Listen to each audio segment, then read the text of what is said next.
Élise est née en 79, quand nous avons élu pour la première fois nos députés européens. Elle a grandi dans l'Europe de Schengen, vu s'effacer les frontières et naître le marché unique. Puis elle a vu tomber le mur de Berlin et souffler sur l'Europe un vent de liberté. Élise est partie en Erasmus, comme des millions d'étudiants européens. Elle a vu arriver l'euro, des petites pièces, mais une vraie révolution. Élise a grandi, comme l'Europe qui réunit désormais 27 pays. Nous sommes 500 millions de citoyens européens à avoir choisi un destin commun. L'Europe, c'est notre force.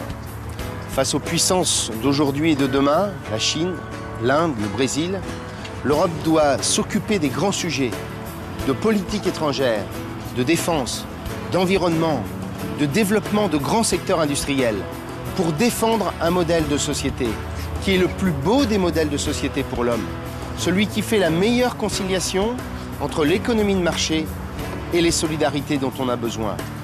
L'Europe, c'est la plus belle des espérances, et cette espérance, ensemble, faisons-la vivre le 7 juin prochain.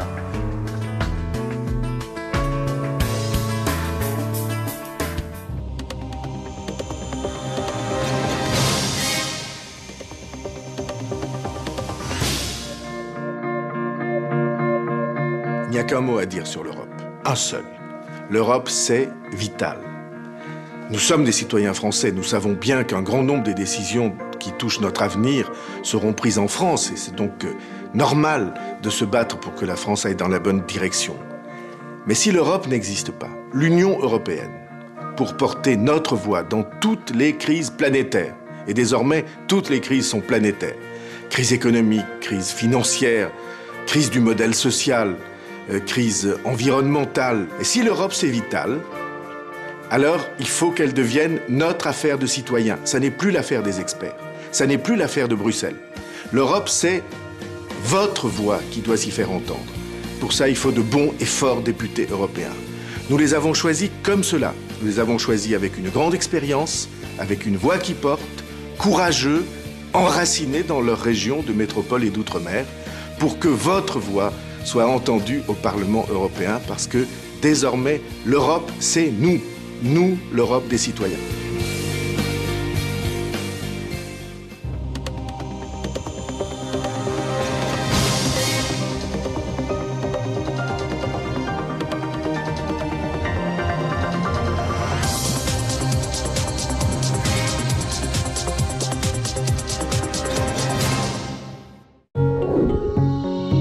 Tout de suite après Plein de ciné, emprisonné pour viol, gracié, condamné à nouveau, retour sur l'affaire Luc Tangor dans Faites entrer l'accusé.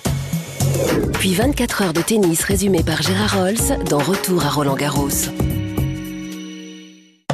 Mythomanie, usurpation d'identité, double vie ou petit mensonge quotidien. Il y a eu l'euro-million, tu sais. Oui. Et c'est moi le gagnant. Ça sort, c'est comme une drogue. Qu'est-ce qui les pousse à fuir la vérité au risque de tout perdre?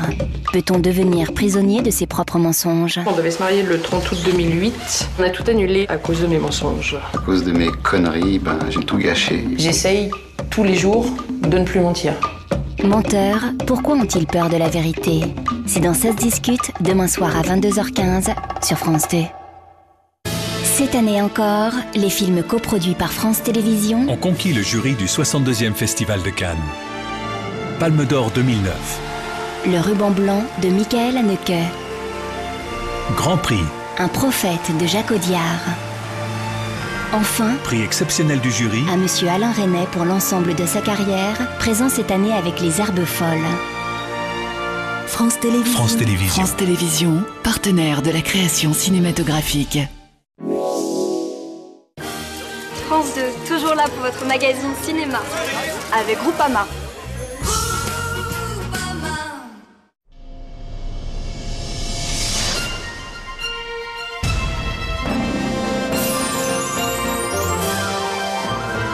Plein de ciné à l'affiche, on vous dit tous des films à voir près de chez vous et à Cannes.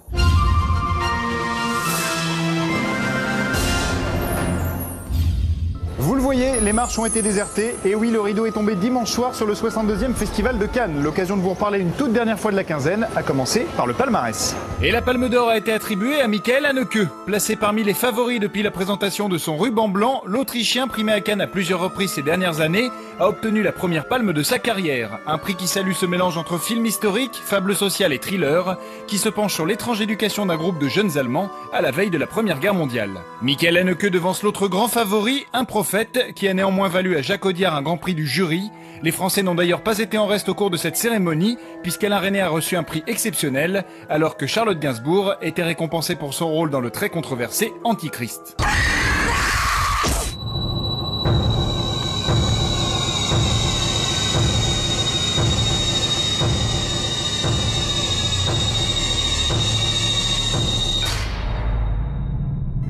Un rôle intense, comme les affectionne la présidente Isabelle Huppert, qui, rappelons-le, avait décroché le prix d'interprétation en 2001 avec La pianiste, signé Michael Haneke.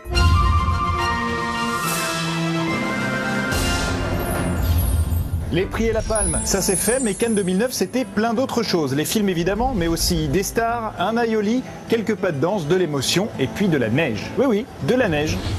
De la neige pour Jim Carrey, venu fêter Noël en avance pour dévoiler les premières images du drôle de Noël de Scrooge, le Disney de fin d'année. La croisette a ensuite vite retrouvé un peu de chaleur lorsque Brad Pitt, Mélanie Laurent, Diane Kruger et Quentin Tarantino ont mis le feu au tapis rouge pour la présentation du très attendu Inglourious Basterds. Un peu après, les journalistes et le jury ont pu goûter au traditionnel aioli sur les hauteurs de Cannes. Chacun en est reparti avec une bouteille d'huile d'olive en souvenir avant de filer vers les marches pour accueillir Alain Resnais et ses jolies herbes folles. Suivi de près par À l'origine de Xavier Giannoli et le très radical Soudain le vide de Gaspard Noé, les deux derniers films français en compétition. Et pour finir plus calmement, les spectateurs ont eu droit à un peu de romantisme grâce à Coco Chanel et Igor Stravinsky, et surtout une belle séquence émotion pendant la projection de l'Imaginarium du Dr Parnassus, le nouveau film de Terry Gilliam. Un long métrage dédié au comédien Heath Ledger, décédé durant le tournage.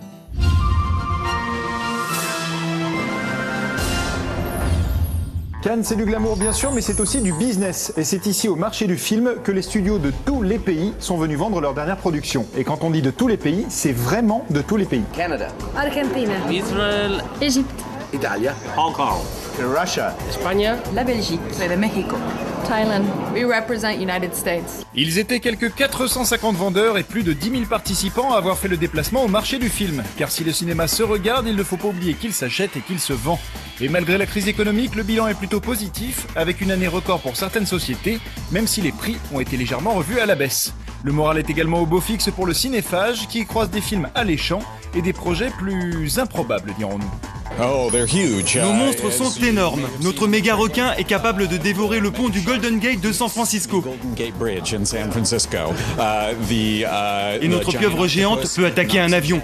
Ce sont deux créatures gigantesques.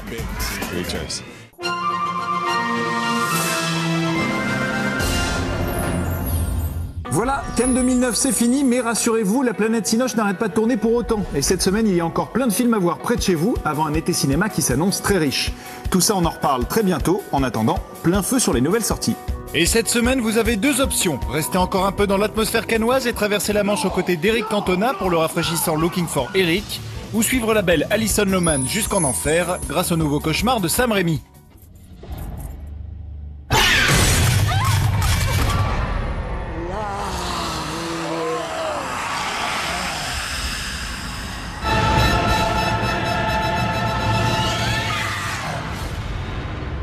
Sinon, vous pouvez également partager les problèmes familiaux de Mathilde Seigné dans Quelque chose à te dire, ou partir à Milan avec Liam Neeson, lancé sur les traces de l'amant de sa femme dans The Other Man. Bref, plein de ciné, comme chaque mercredi. Alors bonne séance, et à la semaine prochaine. Don't cry. I'm not crying. I wasn't enough for her. So bloody angry, I could kill him. I was always faithful to her. I thought we were close. I thought we told each other everything. But she was a different person, she must have been. Which is worse, that the person you love is someone else with another man, or that they're the same? Please, Dad. Please stop it. It's so bloody insulting. I can't take it anymore. Just let it go. Pour voir tous ces films, rendez-vous dans vos salles. Pour revoir l'émission, rendez-vous sur France2.fr.